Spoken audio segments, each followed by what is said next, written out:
नमस्कार, संस्कृति पीसीएस के इस यूट्यूब चैनल में आप सभी का स्वागत है। मेरा नाम है प्राची मिश्रा और आप सभी विद्यार्थियों को बहुत बहुत बधाई। फाइनली आप सभी की मेहनत रंग लाई और अंततः जो एग्जाम है वो आयोग द्वारा कैंसिल कर दिया गया है। कौन सा एग्जाम आप सभी जानते हैं, यूपी पीसीएस आरओ का जो एग्जाम था प्री का, वो आप सभी का कैंसिल हो चुका है। तो इट मीन्स अब आपको क्या करना है, डबल मेहनत करनी है, वापस से प्रयास करना है, एग्जाम देना है। 6 महीने बाद एग्जाम निर्धारित हुआ है कि करवाया जाएगा और इसी बीच यहाँ पर कयास लगाई जा रही है कि आपका जो यूपी पीसीएस प्री का एग्जाम है वो भी पोस्टपोन हो सकता है। लेकिन हम इससे कोई लेना देना नहीं है, पोस्टपोन हो या ना हो, क्योंकि हमें कंटिन्यूअस मेहनत करते रहना है। तो इसी सीरीज में आज हम शुरू करने वाले हैं अपना हिस्ट्री का चैप्टर 2। हिस्ट्री का चैप्टर 1 हो चुका था एंड आई नो बहुत लेट आ रहा है ये लेक्चर, उसके लिए I am really very sorry. तो आज से शुरू करेंगे हम अपना चैप्टर 2। देखिए चैप्टर 1 जिन जिन बच्चों ने देखा होगा उन्होंने देखा होगा मैंने कहाँ पर इसे एंड किया था। उत्तर प्रदेश का इतिहास मैंने लास्ट चैप्टर पढ़ाया था, उत्तर प्रदेश का इतिहास से मैंने इसकी शुरुआत करी थी, जहां पे मैंने प्राचीन इतिहास की विभाजन के बारे में बताया था कि इसको 3 पार्ट में विभाजित किया गया है। किसमें किसमें? प्रागैतिहासिक काल, आद्य ऐतिहासिक काल और ऐतिहासिक काल। जहां मैंने आपको प्रागैतिहासिक काल में बताया कि यहाँ पर आपको पाषाण संस्कृतियां मिलती हैं और यहाँ पर कोई लिखित साक्ष्य प्राप्त नहीं हुए हैं इतिहास के, ठीक है। वही यदि आद्य ऐतिहासिक काल की बात की जाए तो यहाँ पे आपको सिंधु घाटी सभ्यता मिल जाएगी, वैदिक सभ्यता मिल जाएगी, यहाँ पर आपको कुछ साक्ष्य भी प्राप्त होने लगेंगे, ठीक है। तो इस प्रकार से आपको अभिलेख भी यहाँ पर मिलने लगेंगे। और बात करते हैं ऐतिहासिक काल की, तो ये मौर्य काल से एक तरीके से शुरुआत होती है और इसके यहाँ पे भरपूर मात्रा में आपको लिखित साक्ष्य, अभिलेख, जिनको पढ़ा भी जाए, ये सारी चीजें मिली है, मतलब प्रॉपर लिखा हुआ इतिहास आपको यहाँ पर मिलने लगा है, ठीक है। तो ये 3 काल खंड मैंने आपके डिवाइड किए थे। बात करूं यदि मैं प्राग ऐतिहासिक काल की, तो यहाँ पर वापस से डिवाइडेशन हो जाते हैं 3। कौन कौन सा? पुरापाषाण काल, इसके बाद आ जाता है आपका मध्य पाषाण काल, इसके बाद आपका आ जाता है नवपाषाण काल, ठीक है। और अगेन आप देखोगे कि पुरापाषाण काल के 3 काल खंड हो जाते हैं, निम्न पुरापाषाण काल, मध्य पुरापाषाण काल और उच्च पुरापाषाण काल, ठीक है। तो आज हम जो शुरुआत करने वाले हैं, कहां से करने वाले हैं? प्रागैतिहासिक काल से आज हम इसकी शुरुआत करने वाले हैं और इसी के अंतर्गत हम पुरापाषाण काल, नवपाषाण काल और मध्यपाषाण काल, इन सभी के बारे में चर्चा करेंगे, ठीक है। तो चलिए सबसे पहले बात कर लेते हैं पुरापाषाण काल की। पुरापाषाण काल खंड की यदि बात की जाए तो कहा जाता है कि इसका जो टाइम पीरियड है वो 5 लाख से 10,000 ईसा पूर्व के आसपास था, यानी कि इतना लंबा समय इसका रहा है, ठीक है। अब बात करें पुरापाषाण काल में मानव कैसा था, क्या क्या औजार मिले और क्या क्या यहाँ पर महत्वपूर्ण चीजें शामिल की गई हैं। और उत्तर प्रदेश के पॉइंट ऑफ व्यू से क्योंकि हम इसे समझ रहे हैं तो हम ये देखेंगे उत्तर प्रदेश में पुरापाषाण काल से संबंधित, मध्यपाषाण काल से संबंधित और नवपाषाण काल से संबंधित स्थल कहाँ कहाँ प्राप्त हुए, क्योंकि यही आपके प्री के एग्जाम में पूछे जाते हैं। एंड मैं प्री ओरिएंटेड और यूपी स्पेशल ओरिएंटेड आपको हिस्ट्री यहाँ पर कवर कर रही हूँ। तो हम मेन हिस्ट्री के स्ट्रीम में नहीं जा रहे हैं, हम किसकी बात कर रहे हैं? सिर्फ यूपी हिस्ट्री की बात कर रहे हैं और उससे रिलेटेड जो आपके प्री के महत्वपूर्ण फैक्ट्स हैं मैं उनको कवर करूंगी इसमें, ठीक है। तो चलिए शुरुआत कर लेते हैं पुरापाषाण काल की। तो इस समय आप देखोगे कि मानव जो था वो असभ्य था, बर्बर था, जंगली था, उसको खाना बनाना नहीं आ रहा था, वो किस पर? शिकार पर निर्भर था। तो इस टाइम यहाँ पर सभ्यता का विकास नहीं हुआ था। हम क्यों सिर्फ सिंधु घाटी सभ्यता को ही सभ्यता कहते हैं, बाकी और जो अदर आपको देखने को मिलेगी हम नहीं कहते कि ये सभ्यता है। वो हमारी पहली एक सिंधु घाटी जो सभ्यता है वो पहली मानव सभ्यता कही जाती है, ठीक है। इसी वजह से रीजन ये इसका है। तो इस समय आप देखोगे कि मानव क्या था? असभ्य था, बर्बर था, जंगली था, उसको रहने का, कपड़े पहनने का, खाने का कोई भी ढंग नहीं था, ठीक है। इस समय जो हमें औजार प्राप्त होते हैं पुरापाषाण काल में, आपके हस्तगुदार प्राप्त होते हैं, विदारिणी मिलती है और खंडक, ठीक है, ये प्राप्त होते हैं, जिनका ये यूज बेसिकली किसमें करते थे? आपके मांस, जो किसी को शिकार करने के लिए और इन सारी चीजों के लिए इसका प्रयोग किया जाता था। इस काल में पशुपालन की शुरुआत नहीं हुई थी, हमें पशुपालन के कोई भी साक्ष्य नहीं मिलते हैं। गाय, भैंस, सुअर, कस्तूरी मृग, ये मृग है आपका, मृग, जिराफ, नीलगाय, स्वदेशी मूल के पशु यहाँ पर आपको देखने को मिलते हैं। लेकिन कई बार आपसे ये पूछा जाता है क्या पुरापाषाण काल में जो घोड़े के अवशेष है ये प्राप्त हुए या नहीं प्राप्त हुए? तो आप देखोगे कि अगर हम बात करें स्वदेशी मूल के पशु हमारे यहाँ की, तो हमें गाय, भैंस, सुअर, कस्तूरी मृग, जिराफ, नीलगाय, ये सारी तो पशु प्राप्त हुए। लेकिन वही यदि बात की जाए ऊंट और घोड़े की, तो इसका संबंध आपको उत्तरी अमेरिका से देखने को मिलेगा, ठीक है। तो यहाँ पे यदि भारत के परिप्रेक्ष्य में बात की जाए तो भारत परिप्रेक्ष्य में यहाँ पर अभी तक कोई साक्ष्य नहीं मिले थे। ये हमें कहाँ मिले थे? घोड़े और ऊंट से संबंधित तो उत्तरी अमेरिका में हमें देखने को मिले थे। भारत के परिप्रेक्ष्य में तो ये सारे जितने भी आपको पशु दिखाई दे रहे हैं ये यहाँ पर शामिल है। अग्नि का आविष्कार लेकिन यहाँ पर क्या था? हो चुका था। तो कब कब हुआ अग्नि का आविष्कार? पूरा पाषाण काल में अग्नि का आविष्कार हो चुका था। तो अब यह धीरे धीरे सभ्य बनने लगे, धीरे धीरे जो कच्चा मांस खाते थे अब उसको पका करके खाने लगे। आगे देखोगे यहाँ पर लोहे का आविष्कार हुआ, और जब लोहे का आविष्कार होगा तब सबसे बड़ी क्रांति आएगी, और क्या होगा कि यहाँ पर क्षेत्रों का विस्तार होने लगेगा, साम्राज्यों का विस्तार होने लगेगा। तब आप देखोगे, देखो मौर्य काल, ठीक है, ऋग्वैदिक काल, तब यहाँ से विस्तार तेजी से हो रहा है, लोग अपना साम्राज्य बना रहे हैं। क्यों? क्योंकि अब उनके पास क्या है, लोहे से संबंधित औजार भी उनके पास है जिसका वो प्रयोग कर सकते हैं, घोड़ा उनको मिल चुका था। तो ये वो सेनाएं बनाने लगे थे अपनी धीरे धीरे करके, और जिससे साम्राज्य विस्तार उस काल में आप देखोगे बहुत तेजी से होता है। ठीक है, चलिए आगे बात कर लेते हैं। यहाँ पर उत्तर प्रदेश में जो पूरा पाषाण कालीन जो प्रमुख स्थल मिले हैं उनके बारे में हम बात करेंगे, क्योंकि कई बार आपके एग्जाम में पूछ लिया जाता है। सबसे पहला आ जाता है बेलन घाटी, और ये सबसे ज्यादा महत्वपूर्ण हो जाता है क्योंकि यहाँ पर पूरा पाषाण काल के जो तीनों काल हैं, कौन कौन से? निम्न पुरा पाषाण काल, मध्य पुरा पाषाण काल और उच्च पुरा पाषाण काल, इन तीनों के अवशेष यहाँ पर प्राप्त होते हैं। ठीक है, इसीलिए ये हमारे लिए इंपॉर्टेंट हो जाता है। देखिए, पुरा पाषाण काल के तीनों काल, निम्न, मध्य और उच्च के अवशेष यहाँ से प्राप्त हुए, एकमात्र ऐसा स्थल था और इसलिए इंपॉर्टेंट हो जाता है। यह सोनभद्र में स्थित बेलन नदी घाटी में स्थित है। ठीक है, ये सोनभद्र की जो बेलन नदी घाटी है वहां पर स्थित है। इसकी खोज और उत्खनन प्रोफेसर जी.आर. शर्मा के द्वारा की गई थी, और कई बार आपसे पूछ लेते हैं कि इसकी खोज किसके द्वारा की गई, बेलन घाटी का उत्खनन किसने किया? तो प्रोफेसर जी.आर. शर्मा जी द्वारा इसका जो उत्खनन कार्य है वो किया गया था। यहाँ आप देखोगे कि लोहदा नाले के समीप आपको अस्थि निर्मित मातृ देवी की मूर्ति प्राप्त होती है। क्वेश्चन में क्या आता है आपसे कि कहां पर अस्थि निर्मित मातृ देवी की मूर्ति प्राप्त हुई थी? तो आपका जो लोहदा नाला है इसी के समीप यहाँ पर अस्थि निर्मित मातृ देवी की जो मूर्ति है वो प्राप्त हुई थी। बात की जाए यहाँ पे औजार किस प्रकार के मिले हैं, तो आप देखोगे क्वार्टजाइट से बने यहाँ पर औजार, फलक, ये सारी चीजें प्राप्त हुई। अच्छा, फलक क्या होता है? फलक का यूज हम जनरली अभी भी करते हैं खेतों में, खेत जोतने के लिए उसका प्रयोग किया जाता है। फलक एक तरीके आपने देखा होगा लकड़ी का बना होता है, उसको बैल के पीछे लगा देते हैं और पूरा वो खेरता हुआ खेत को चला जाता है, वो खेत पूरा जोत देता है, तो वही फलक है। ठीक है, सोनभद्र स्थित सिंगरौली घाटी, यहाँ से भी आपके उत्तर प्रदेश में पूरा पाषाण कालीन प्रमुख स्थल जो अवशेष है वो प्राप्त हुए हैं।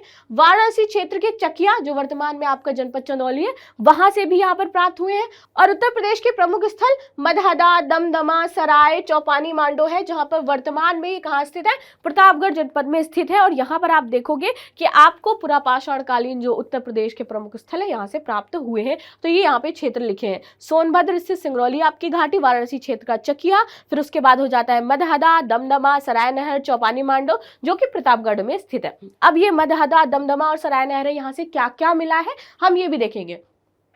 तो देखिए, उत्तर प्रदेश में मध्य पाषाण कालीन स्थल की यदि बात की जाए तो सरायनगर इंपॉर्टेंट हो जाता है। सरायनगर की बात करें तो यहाँ पर अस्थायी निवास, इससे हमें ये पता चलता है कि ये क्या थे?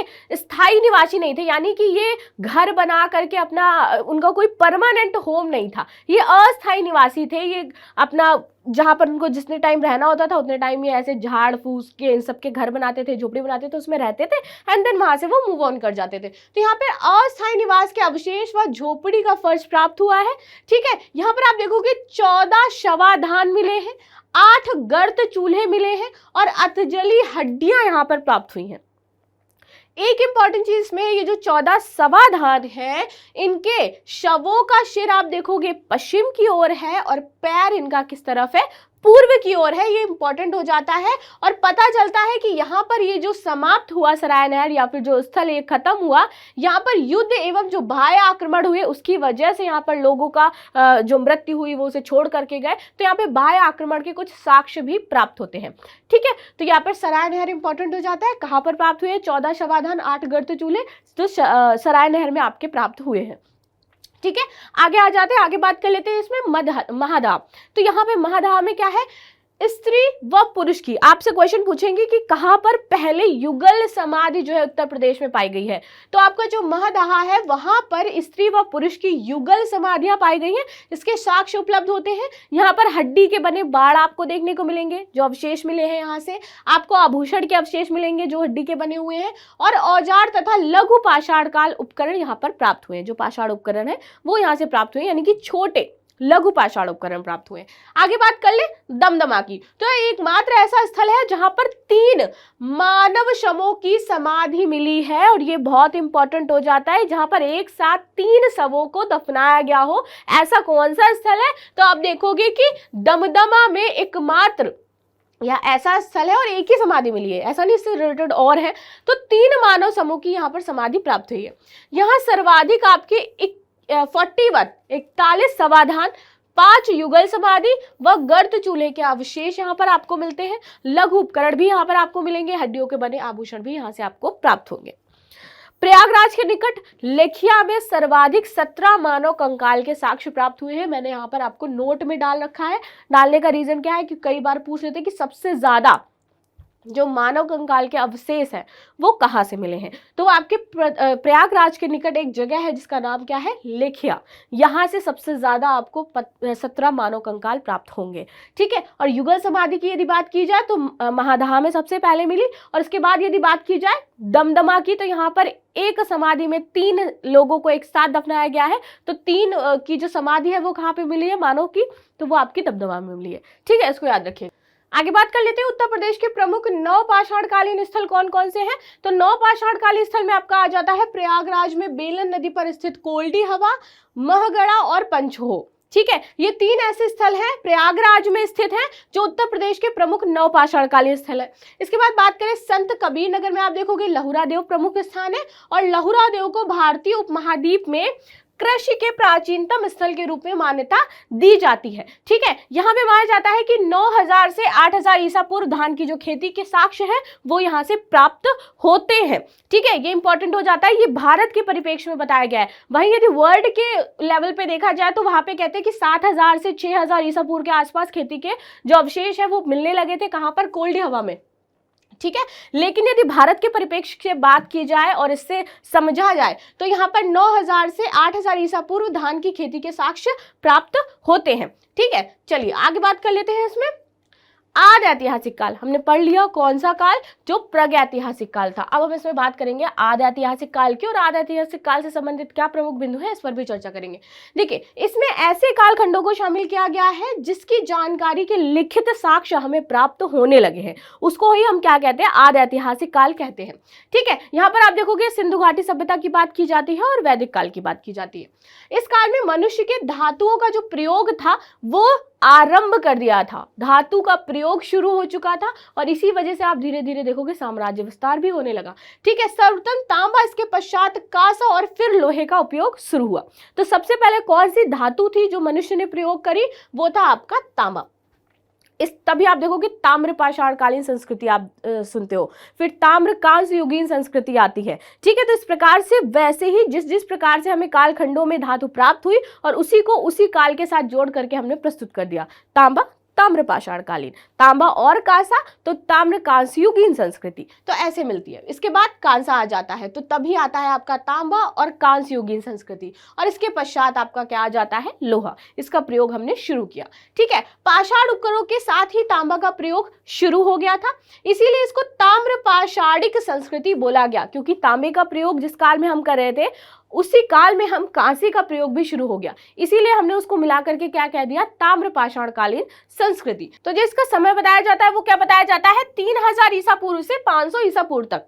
इस संस्कृति का एक बड़ा भाग आप देखोगे हड़प्पा सभ्यता के नाम से जाना जाता है, क्योंकि ये दोनों सभ्यताएं थी वो समकालीन थी, और ये जो ताम्र पाषाणिक आपकी संस्कृति है इसका एक बड़ा भाग हड़प्पा संस्कृति का प्रतिनिधित्व करता है।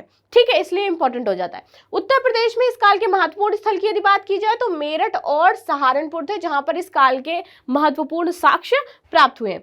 चलिए आगे देख लेते हैं। हड़प्पा संस्कृति का जो परिपक्व काल माना जाता है वो माना जाता है 2600 से 1900 ईसा पूर्व। इसे अब तक 14 इससे रिलेटेड जितने भी स्थल है हड़प्पा सभ्यता से रिलेटेड अब तक 1400 से अधिक स्थल प्राप्त हो चुके हैं। इसमें सबसे पूर्वी स्थल की बात की जाए तो आलमगीरपुर है, और इसकी खोज 1958 में यज्ञदत्त शर्मा जी द्वारा की गई थी। तो इसकी खोज इंपॉर्टेंट हो जाती है, कब की गई थी, 1958 में यज्ञदत्त शर्मा जी के द्वारा की गई थी। बात करें आलमगीरपुर की तो इसमें परसाराम खैरा के नाम से भी जाना जाता है। और यहाँ मन के रोटी बेलने की जो चौकी होती है, कटोरी होती है, ये मिला है।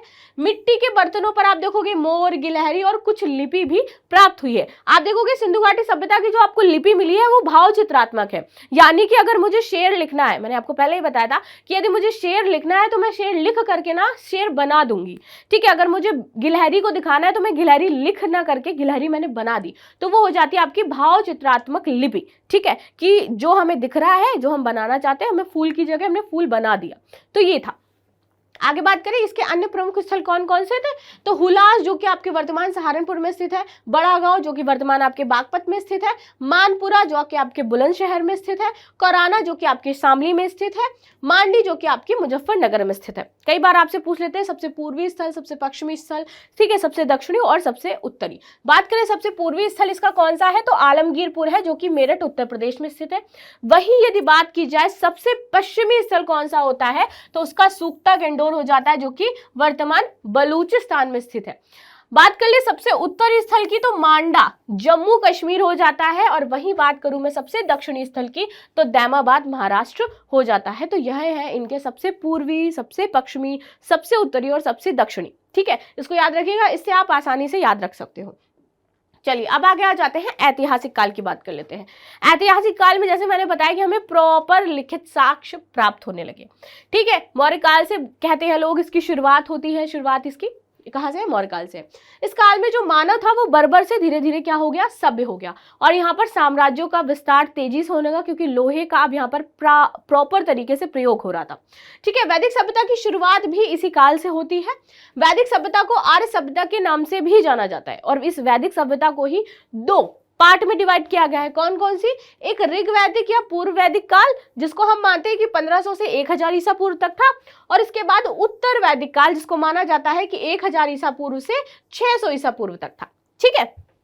चलिए आगे बात कर लेते हैं आप सबसे पहले ऋग वैदिक काल की।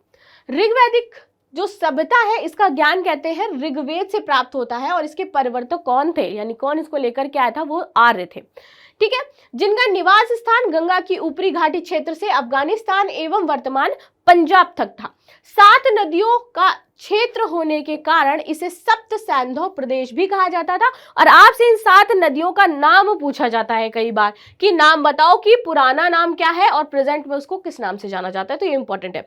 सिंधु, सरस्वती, शतुद्री जिसको सतलज कहते हैं, पुरुषणी यानी कि रावी नदी, विपासा यानी कि व्यास नदी, अस्किनी यानी कि चेनाब नदी, और इसके बाद आता है वितस्ता यानी कि झेलम नदी। यही आपकी क्या थी, 7 नदियां थी जिनको हम सप्त सैंधव के नाम से जानते थे।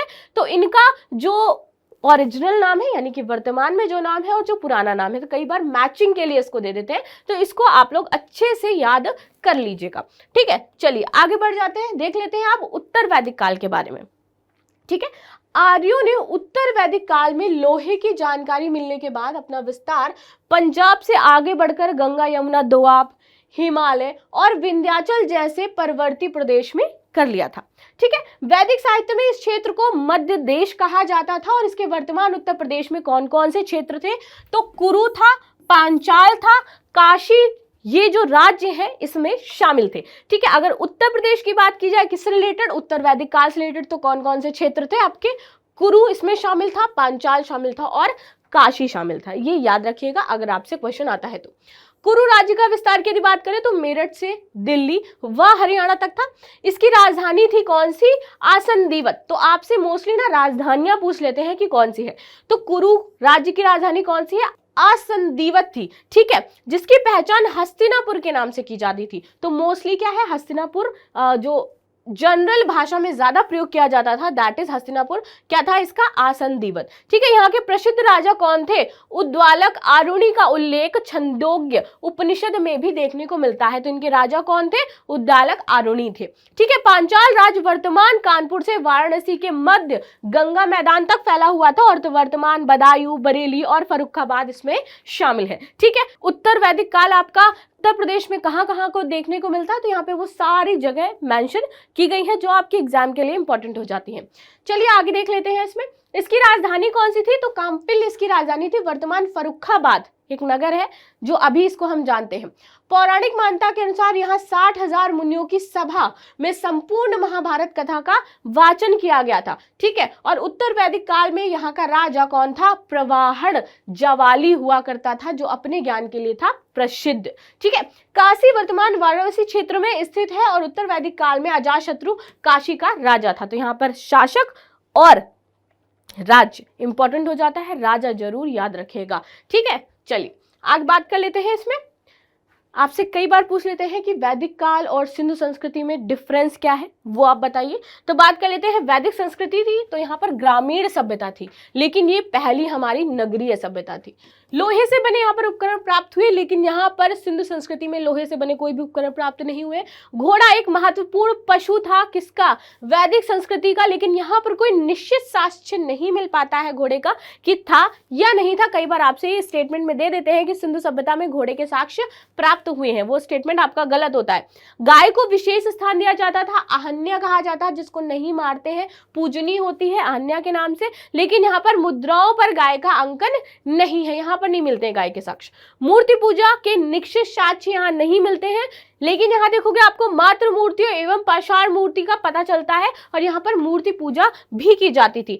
अस्त्र शस्त्र तथा कवच आदि यहाँ पर लोग बनाना जानते थे, लेकिन यहाँ पर लोग रक्षा उपकरण जैसी वस्तुएं इन्हें प्राप्त नहीं थी। तो वैदिक काल मोर प्रॉस्परस था, क्योंकि यहाँ पर आप देखोगे धीरे धीरे क्या है, प्रयोग शुरू हो गया था लोहे का, इस वजह से, ठीक है। तो ये तो था आज का लेक्चर। आगे बात कर लेते हैं इसमें। और व्याघ्र का उल्लेख नहीं मिलता है, हाथी का उल्लेख भी यहाँ पर कम प्राप्त होता है, कहा जाता है वैदिक काल में, लेकिन यहाँ पर मुहरों पर व्याघ्र और हाथी का अंकन पर्याप्त मात्रा में है, लोग जानते थे। वैदिक धर्म में पुरुष देव प्रधानता थी, ठीक है। क्या था? पुरुष देवता की प्रधानता थी, पुरुष जो देवता है उनकी पूजा किया करते थे। लेकिन यहाँ पर आप देखोगे कि मात्र देवी की पूजा की जाती थी सिंधु सभ्यता में। धर्म एवं जीवन में यज्ञ का महत्वपूर्ण स्थान था। हम इस टाइम कर्मकांड ये सब बहुत मानने लगे थे वैदिक काल में, लेकिन यहाँ पर यज्ञ के कोई जो साक्ष्य है वो बहुत ज्यादा नहीं मिलते हैं, कम ही मात्रा में उपलब्ध है। लेखन कला के प्रचलन का साक्ष्य यहाँ पर नहीं मिलता है। यहाँ पर लोग लेखन कला से परिचित थे। आर्य प्रखर नासिका वाले थे और सिंधु सभ्यता के लोग चपटी नाक वाले थे।